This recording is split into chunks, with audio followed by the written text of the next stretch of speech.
itu gue bisa menyajikan sesuatu buat orang lain yang nilainya berharga.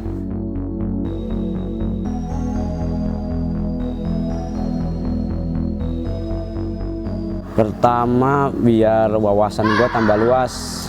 Jadi maksud gue wawasan pergaulan gue, kalau misalkan gue ke SLB lagi, bergaulnya sama-sama aja gitu, nggak nambah wawasan baru. Kalau misalkan gue bergaul sama orang-orang kayak orang-orang normal gitu, orang-orang yang non disabilitas, jadi otomatis wawasan gue makin bertambah baru. Terus gue juga bisa paham sama karakter orang di luar sono gitu.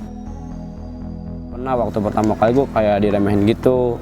Nah terus pendamping gue bilang gini, udah nanti kamu pas mos dulu kan masih ada mos kan, pas mos terakhir kamu tampilin biola aja gitu kan.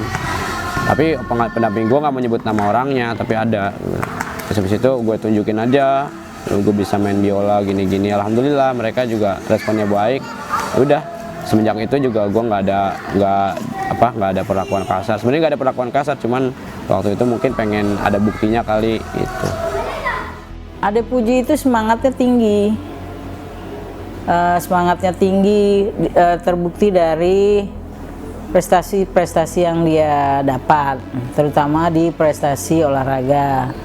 Lebih khusus lagi olahraganya selama ini adalah lari 50 meter, 100 meter gitu ya. Hampir setiap lomba yang mengizinkan anak-anak berkebutuhan khusus itu diadakan, dia selalu ingin ikut serta.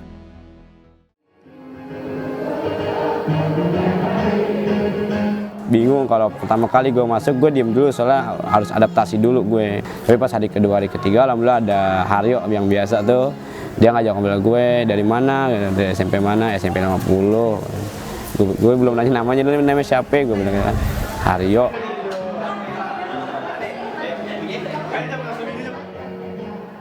Awalnya tuh gue kayak pas dia mau sholat itu kayak nggak ada temen gitu di kelas-kelas gue.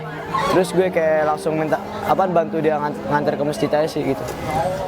Serunya ada, juga kadang-kadang juga ngeselin sih.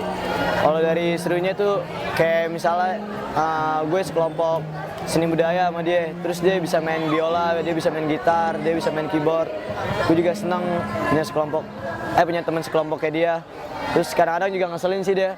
Dari jokes-jokesnya yang receh, terus kayak teman-teman gue tuh harus ngehargain dia gimana caranya, kayak gitu sih. Allahu Akbar,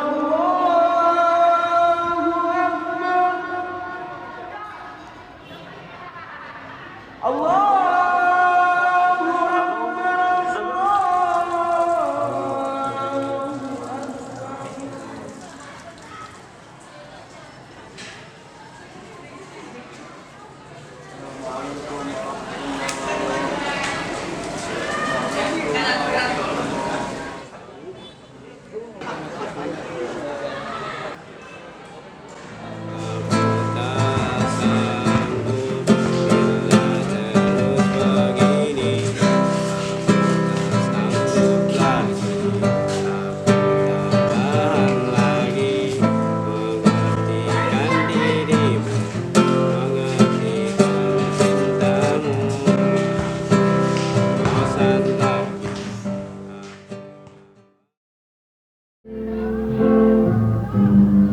Puji orangnya dia mau belajar ya. Artinya dia bisa mengikuti pelajaran, dalam hal ini musik ya, biola itu cukup pandai gitu, bisa mengikuti pelajaran biola dengan mudah. Karena sebenarnya dia kan dalam artian normal, cuma disabilitas terbatas pada mata, tapi secara umum tidak ada kelainan. Jadi nalarnya, terus motoriknya semuanya masih bagus, normal. Malah lebih cepat dari orang normal untuk nangkep nada-nada, feeling nada itu.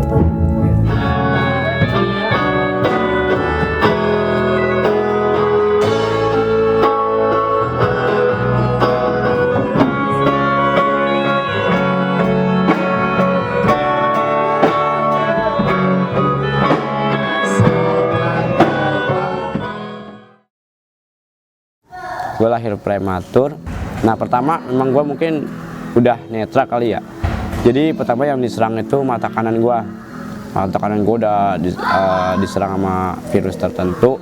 Nah kata dokter mata kanan gue ini udah nggak bisa diapain. Nah tinggal yang satu nih yang kiri, yang jadi harapan yang kiri. Yang kiri ini masih bisa Pak, tolong dijaga gitu.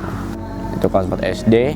Nah gue itu entah gue karena sebelumnya pernah main apa gitu, gue tuh hari Rabu malam Kamis itu masih belajar, masih biasa. Gue tiba-tiba ngantuk nih, udah gue tidur kan. Pas besok bangunnya itu tiba-tiba badan gue langsung panas tinggi. Nah bapak gue bilang katanya udah jangan sekolah katanya. Cuman gue maksa, soalnya ada tugas juga di situ. Dulu tuh tugas membatik. Takutnya nanti kalau ketinggalan gue nyusul sendirian repot lagi. Gue sekolah kan. Terus di tengah-tengah pelajaran itu gue lagi ngerjain PLKJ dulu tuh, ada pelajaran PLKJ tuh masih KTSP. Nah gue lagi ngerjain, di tengah-tengah gue ngerjain soal tiba-tiba ada kilat biru. Nah tiba-tiba kilat biru itu berubah jadi hitamnya masih sebintik kecil. Gue pikir nggak bakal jadi masalah. Nah berhubung badan gue udah panas, gue makin tinggi, gue udah nggak kuat nih, udah izin sama guru piket. Pas gue tidur, namanya gue capek banget, terus tidur, pas bangun, loh ini kok hitam-hitam yang tadi kecil tadi makin membesar gitu, makin nutup. Wah gue udah panik nih, tapi gue coba buat tenang. Coba buat tenang deh, gue duduk bentar, gue diem tuh, tenang. Pas gue mau ngaji, mau mandi tuh di depan gue ada lemari, tabrak gue. Makanya pas itu ibu gue mulai curiga, kamu kenapa Ji? Malu gue jujur, kok mata Puji gelap semua sih? Wah langsung gue dipegangin, terus dites pakai jari. Gue bilang emang gue nggak ngelihat. Bu saya nggak ngelihat gitu. Aku nggak ngelihat Bu. Ya udah kan. Dari situ gue jadi tunanetra. Jadi 2009 itu gue 3 tahun nggak ngapa-ngapain di rumah, cuma nyari alternatif doang, berharap biar bisa sembuh. Nah kata bapak gue, kamu harus punya cita-cita, kamu nggak boleh di rumah terus istilahnya, harus punya kebiasaan gini-gini di panti tuh enak katanya. Ya udah pas itu gue coba kan, waktu itu gue masih pulang pergi. Di sini kan boleh PP tuh, akhirnya alhamdulillah pas 2013 itu gue resmi nginep di sini, udah sampai sekarang.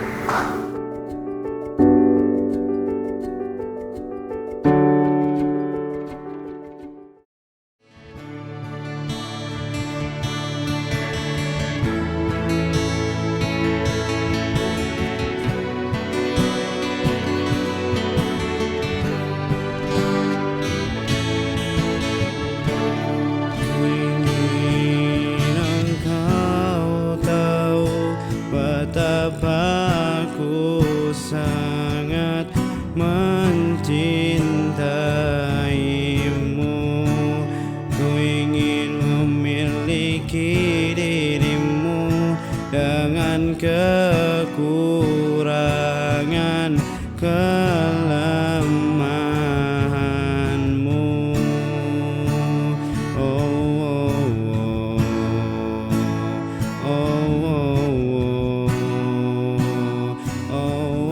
Aku adalah cahaya yang akan menyinari dunia, meskipun itu tidak mudah.